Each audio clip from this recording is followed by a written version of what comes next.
Hello guys, how are you. मैं भूपेंद्र सिंह आज एक नई वीडियो के साथ आज हम बात करते हैं पास्ट कंटीन्यूअस टेंस की। तो पास्ट कंटीन्यूअस टेंस की पहचान क्या होती है। सबसे पहले इस टेंस के वाक्यों के अंत में रहा था, रही थी, रहे थे आदि शब्द आते हैं तथा कार्य के भूतकाल से शुरू होकर जारी रहने और कार्य के समाप्त ना होने का बोध होता है। तो यह पहचान है पास्ट कंटीन्यूअस टेंस की। एक चीज ध्यान रखना है कि रहा था, रही थी, रहे थे आ रहा है। अगर कार्य की ड्यूरेशन दे दी जाएगी तो यह सेंटेंस फिर इस टेंस में ना होकर के दूसरे टेंस में परिवर्तित हो जाएगा। तो यह चीज ध्यान रखनी है कि अंत में रहा था, रही है, रहा था, रही थी, रहे थे, ये तो देखना है, लेकिन इस चीज का भी ध्यान रखना है कि इन वाक्यों में कार्य जारी रहने की ड्यूरेशन ना दी हो।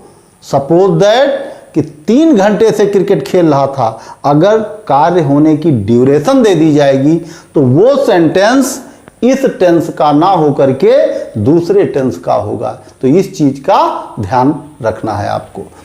तो सबसे पहले हम पहचान देखते हैं। इन वाक्यों के अंत में जैसा कि बताया जा चुका है, रहा था, रही थी, रहे थे आदि शब्द आएंगे तथा कार्य के भूतकाल से शुरू होने तथा समाप्त ना होने का बोध होता है। तो पास्ट कंटीन्यूअस टेंस को भी 4 भागों में बांटा गया है। Number 1 affirmative sentence, number 2 negative sentence, number 3 interrogative first type and number 4 interrogative second type. तो हम आज सबसे पहले बात करते हैं अफर्मेटिव सेंटेंस की। तो अफर्मेटिव सेंटेंस का स्ट्रक्चर सबसे पहले देखते हैं। कोई भी वाक्य ट्रांसलेट करने के लिए सबसे पहले हम सब्जेक्ट लिखेंगे, उसके बाद हेल्पिंग वर्ब वाज या वर दोनों में से कोई एक चीज लगनी होगी, और ये वाज और वर जो हेल्पिंग वर्ब है वो हमारे सब्जेक्ट पे डिपेंड करेगी कि हेल्पिंग वर्ब हम वाज का यूज करना है हमें और वर्ब का यूज करना है। उसके बाद वर्ब की जो मेन फॉर्म होती है उस फॉर्म के साथ आईएनजी फॉर्म हम ऐड करेंगे, अर्थात मेन वर्ब के साथ हमें आईएनजी फॉर्म जोड़ना होगा और उसके बाद ऑब्जेक्ट लिखना होगा। तो यहां नोट ये बताने के लिए कि कब हम वाज हेल्पिंग वर्ब यूज करेंगे और कब हम हेल्पिंग वर्ब वर यूज करेंगे। तो जब सब्जेक्ट हमारा आई, ही, सी, इट या कोई एक वचन होगा उस वक्त हम हेल्पिंग वर्ब वाज का प्रयोग करेंगे। और अगर हमारा सब्जेक्ट यू है, वी है, दे है या कोई भी प्लूरल नाउन है तो उस कंडीशन में हम हेल्पिंग वर्ब वर का प्रयोग करेंगे। अब यहां पे हमारे पास कुछ एग्जाम्पल्स दिए गए हैं। जैसे पहला एग्जाम्पल है, मोहन मैदान में क्रिकेट खेल रहा था। यहां पे कार्य होने की ड्यूरेशन नहीं दी गई है, इसलिए ये पास्ट कंटीन्यूअस का सेंटेंस है। अगर कहीं इसी सेंटेंस में कार्य की ड्यूरेशन दे दी जाती, कार्य की अवधि दे दी जाती, तो ये सेंटेंस पास्ट कंटीन्यूअस ना होकर के ये तब्दील हो जाता पास्ट परफेक्ट कंटीन्यूअस में। तो मोहन मैदान में क्रिकेट खेल रहा था। अब हम इसको ट्रांसलेट करेंगे तो अकॉर्डिंग टू स्ट्रक्चर सबसे पहले हमको क्या लिखना है, सब्जेक्ट, और हमारा सब्जेक्ट क्या है यहां मोहन। तो सबसे पहले हम क्या लिखेंगे, मोहन। अब हेल्पिंग वर्ब हमको यूज करनी है तो हमें यह देखना है कि मोहन सिंगुलर नाउन में आता है कि प्लूरल। तो मोहन सिंगुलर नाउन, एक बच्चा, एक बंदा है, तो मोहन या कोई भी प्रॉपर नाउन जो होता है वो हमेशा सिंगुलर नाउन की कैटेगरी में आता है। तो मोहन के साथ हम क्या यूज करेंगे, कौन सी helping verb, was, Mohan was, और इसके बाद वर्ब की मेन फॉर्म जो है उसके साथ आईएनजी ऐड करेंगे। तो वर्ब यहां क्या है, काम कौन सा किया जा रहा, खेल रहा, तो मेन वर्ब क्या है, खेलना। तो प्ले, मोहन वाज प्ले, ये तो मेन वर्ब हुई। अब वर्ब के साथ हमने जैसा कि बताया है कि आईएनजी फॉर्म ऐड करेंगे, तो प्ले के साथ हमने ऐड कर दिया आईएनजी फॉर्म, तो क्या हो गया, प्लेइंग। मोहन वाज प्लेइंग, और क्या खेल रहा था, ऑब्जेक्ट क्या है, cricket. Mohan was playing cricket, और खेल कहां रहा था, मैदान में, तो in the field. Mohan was playing cricket in the field, ये ट्रांसलेट हुआ। अब नेक्स्ट एग्जांपल हम देखते हैं। वे नदी में स्नान कर रहे थे, ट्रांसलेट करना है तो हमको स्ट्रक्चर के अकॉर्डिंग ही चलना है। हमारे स्ट्रक्चर में सबसे पहले बताया गया हमें क्या लिखना है, सब्जेक्ट। तो यहां पे सब्जेक्ट हमारा है दे,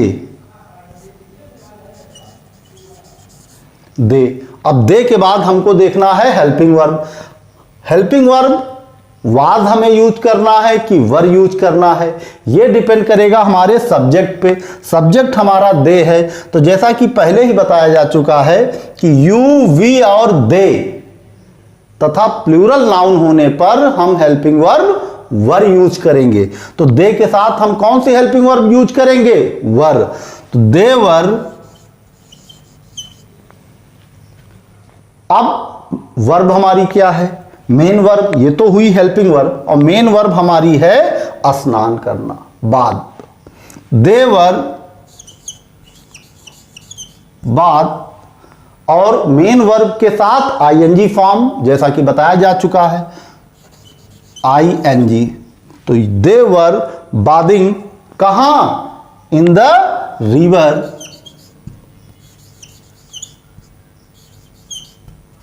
इन द रिवर।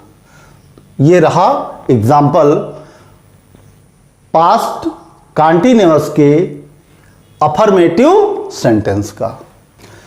अब बात करते हैं पास्ट कॉन्टिन्यूअस के निगेटिव सेंटेंस की।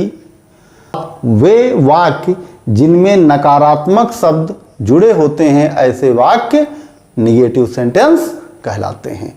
तो स्ट्रक्चर सबसे पहले सब्जेक्ट होगा, फिर हमारी हेल्पिंग वर्ब वाज या वर, और ये डिपेंड किस पे करेगी, हमारे सब्जेक्ट पे, और इसके बाद नॉट का प्रयोग करेंगे हम निगेटिव होने के कारण, और उसके बाद वर्ब के साथ आईएनजी फॉर्म और फिर ऑब्जेक्ट।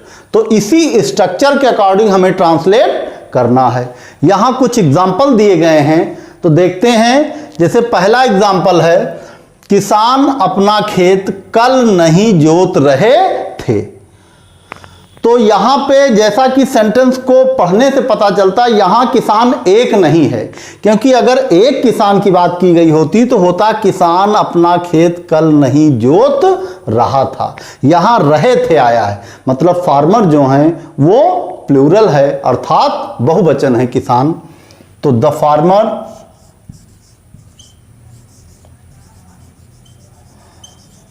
The farmers. अब हेल्पिंग वर्ब हमें यूज करना है, तो जैसा कि हमने बताया है कि हेल्पिंग वर्ब डिपेंड करेगी हमारे सब्जेक्ट पे, और यहाँ हमारा सब्जेक्ट जो फार्मर्स है, अर्थात एस लगा है, प्लूरल है, तो प्लूरल नाउन होने के कारण यहाँ पे हमारा जो हेल्पिंग वर्ब यूज होगी वो होगी वर। तो द फार्मर्स वर, और चूंकि निगेटिव है सेंटेंस तो नॉट का प्रयोग कहां होगा, हेल्पिंग वर्ब के बाद। द फार्मर्स वर नॉट, अब वर्ब के साथ आईएनजी फॉर्म। तो वर्ब हमारी क्या है, जोत रहे, ploughing. The farmers were not ploughing, अपना खेत, प्लोइंग देयर, चूंकि सब्जेक्ट प्लूरल में है तो अपना के लिए देयर, देयर फील्ड्स,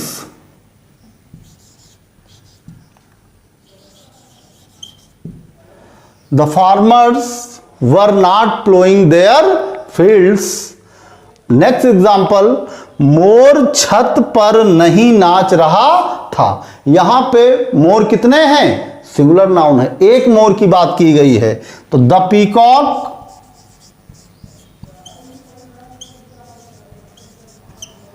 पीकॉक अब हम हेल्पिंग वर्ब यूज करेंगे। तो हेल्पिंग वर्ब हमको देखना है कि वाज यूज करनी है कि वर। तो पीकॉक चूंकि एक है, सिंगुलर नाउन में आता है, इसलिए हम हेल्पिंग वर्ब कौन सी यूज करेंगे? Was. The peacock was not, क्या कर रहा था? वर्ब क्या है? नाच रहा था, dancing. The peacock was not dancing, कहां? छत पर, on the roof. The peacock was not dancing on the roof. Next example, तुम अपना पाठ याद नहीं कर रहे थे। तो सब्जेक्ट यहां क्या है? तुम, उसके लिए यू, और यू के साथ हम हेल्पिंग वर्ब कौन सी यूज करेंगे? वाज की वर। तो जो आपने अभी नोट देखा था उसमें लिखा था कि वी, यू, दे तथा प्लूरल नाउन के साथ वर का प्रयोग करेंगे। तो यू के साथ हम कौन सी हेल्पिंग वर्ब यूज करेंगे? वर। यू वर, उसके बाद नॉट। हेल्पिंग वर्ब क्या है? नॉट। यू वर नॉट, याद करना, learning.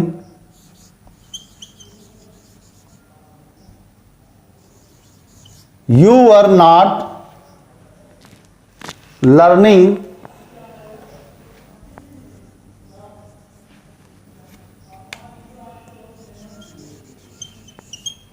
You are not learning your lesson, अपना पाठ। You are not learning your lesson. तो ये तो जो एग्जाम्पल थे, ये एग्जाम्पल हैं पास्ट कंटिन्यूअस के निगेटिव सेंटेंस के। अब हम बात करते हैं इंट्रोगेटिव फर्स्ट टाइप के सेंटेंस की। तो पास्ट कंटिन्यूअस के इंट्रोगेटिव फर्स्ट टाइप के सेंटेंस कैसे होते हैं? ऐसे वाक्य जो क्या से शुरू होते हैं तथा जिन वाक्यों के अंत में रहा था, रही थी, रहे थे आदि शब्द आते हैं तथा कार्य भूतकाल से शुरू होकर जारी रहने और समाप्त ना होने का बोध हो, ऐसे वाक्य पास्ट कंटिन्यूअस के इंट्रोगेटिव फर्स्ट टाइप के होते हैं। तो इसके लिए सबसे पहले स्ट्रक्चर देखते हैं। जब वाक्य क्या से शुरू हो तो क्या की इंग्लिश नहीं लिखी जाती, जिस टेंस का वो वाक्य है उस टेंस की हेल्पिंग वर्ब पहले लिखी जाती है। चाहे जो वाक्य क्या से शुरू होता हो, तो उस जिस टेंस में वो वाक्य है या जिस टेंस का वो वाक्य है उस टेंस की हेल्पिंग वर्ब से ही वो सेंटेंस शुरू किया जाना। तो चूंकि ये सारे सेंटेंस क्या से ही शुरू होने हैं, तो जैसा कि जाहिर है कि सबसे पहले हमारी हेल्पिंग वर्ब यूज होगी वाज या वर, और ये वाज या वर डिपेंड करेगी हमारे सब्जेक्ट पे। तो सबसे पहले वाज वर, फिर हमारा आएगा सब्जेक्ट, और सब्जेक्ट के बाद वर्ब की मेन फॉर्म के साथ आईएनजी फॉर्म, और फिर आता है हमारा ऑब्जेक्ट। तो पहला एग्जांपल दिया है, क्या शेर पिंजड़े में दहाड़ रहा था। यहां पे शेर जो है वो सिंगुलर नाउन में है, इसलिए हम वाज का प्रयोग करेंगे। तो was the lion, was the lion, अब वर्ब के साथ आईएनजी। तो वर्ब हमारी क्या है? दहाड़ना, और रोर मीन्स दहाड़ना। तो वाज द लायन रोरिंग, क्योंकि रोर के साथ हमें आईएनजी फॉर्म लगानी है। तो वाज द लायन रोरिंग, और कहां पर, पिंजरे में, in the cage, question mark. हमारा दूसरा एग्जाम्पल है, क्या शिकारी जंगल में शिकार कर रहा था? तो हेल्पिंग वर्ब वाज या वर, तो ये डिपेंड करेगा हमारे सब्जेक्ट पे। सब्जेक्ट हमारा है शिकारी और कर रहा था। अगर कर रहे थे होता तब शिकारी जो होते वो प्लूरल नाउन में आते, एक से ज्यादा होते, लेकिन कर रहा था इसलिए शिकारी कितने हैं? एक। तो हेल्पिंग वर्ब भी हम किसके अकॉर्डिंग लगाएंगे? सिंगुलर नाउन के अकॉर्डिंग। वाज शिकारी, was the Hunter, was the Hunter. अब इसके बाद वर्ब के साथ आईएनजी फॉर्म। तो वर्ब कौन सी हुई? शिकार कर रहा। हंटर मीन्स शिकारी, और वर्ब क्या है? शिकार करना। तो hunting, was the Hunter hunting, was the Hunter hunting, कहां? जंगल में, इन द फॉरेस्ट।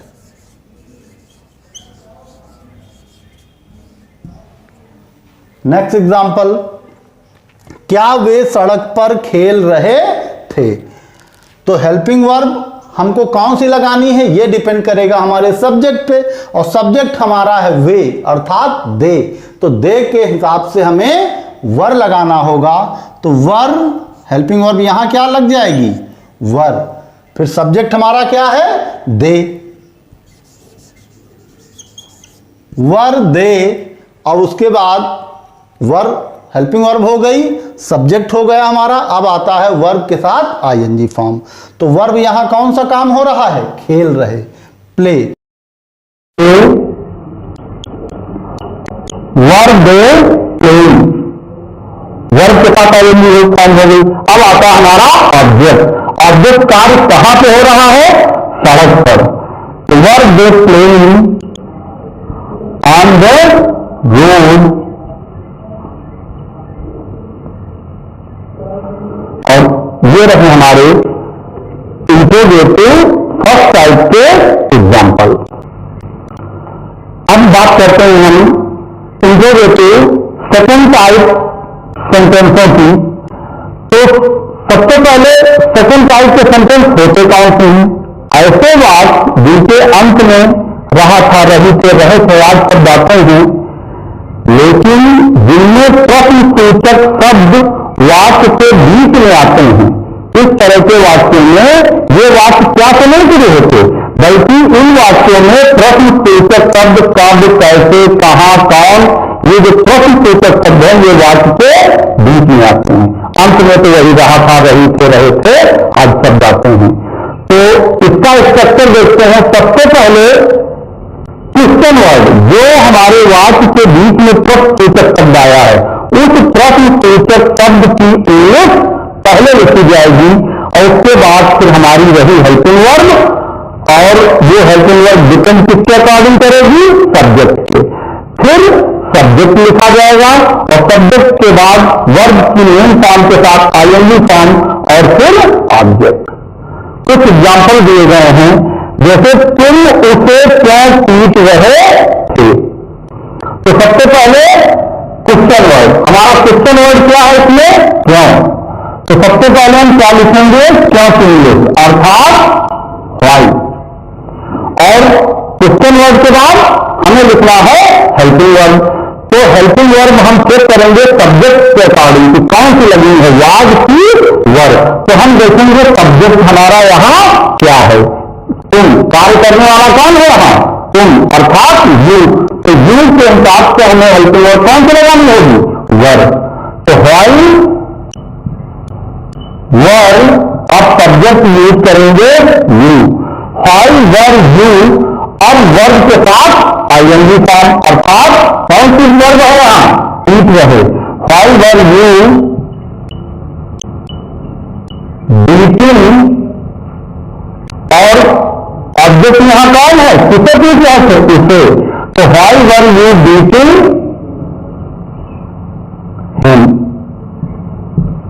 तुम उसे क्यों पीट रहे थे। अगला सेंटेंस है, तुम्हें दरवाजे पर कौन बुला रहा था। एक चीज ध्यान रखना, इसमें कार्य करने वाला कौन है। सब्जेक्ट यहां तुम्हें है, तुम नहीं है। ये लिखा है तुम्हें, तो तुम्हें क्या होगा, ऑब्जेक्ट से आएगा। सब्जेक्ट हमेशा जो हु वाले क्वेश्चन है, कौन वाले क्वेश्चन है, इन सब में सब्जेक्ट जो है उसी हु में छुपा रहता है।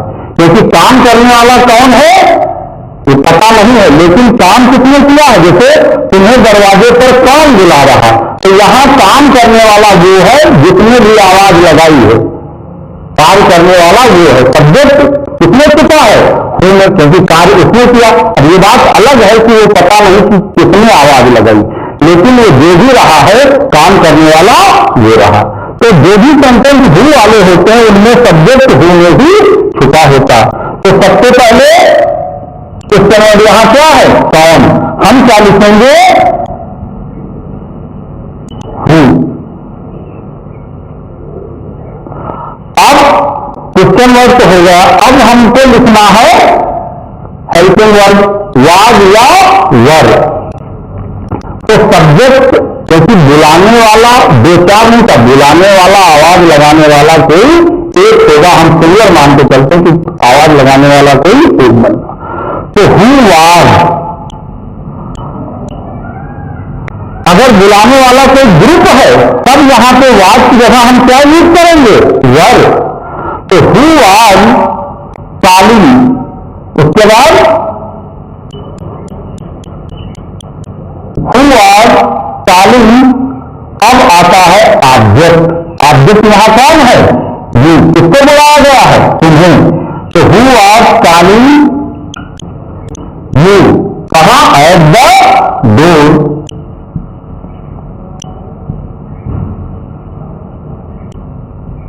Who was calling you at the door. अब नेक्स्ट एग्जांपल देखते हैं। गीता कल क्लास में कब रो रही थी। तो सबसे पहले क्वेश्चन वर्ड, क्वेश्चन वर्ड हमारा कौन सा होगा, कब।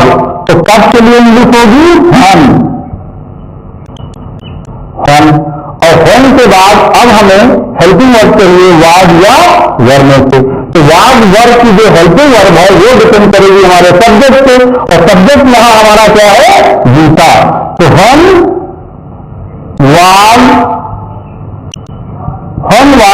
गीता सब्जेक्ट तक हो चुका हमारा। अब हमको वर्ब के साथ आईएनजी फॉर्म लिखनी है। तो वर्ब हमारी क्या है, रो रही, अर्थात वीपिंग। हम वाज गीता, हम वाज गीता वीपिंग। गीता कब रो रही थी, in the class.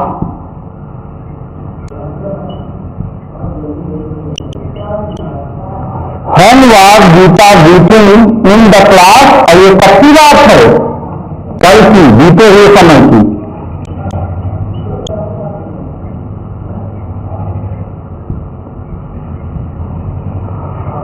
When was Gita weeping in the class.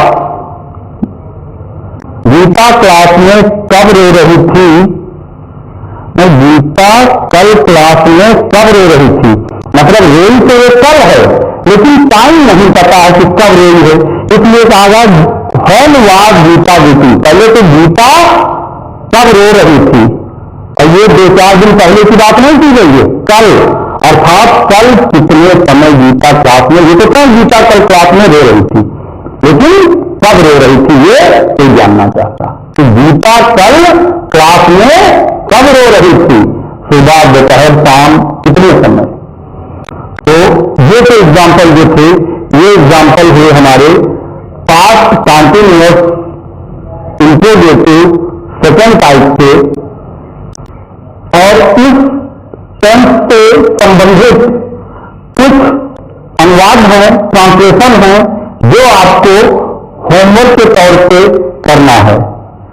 तो आई होप आप लोग बेहतर ढंग से ये अनुवाद करके लाएंगे। धन्यवाद।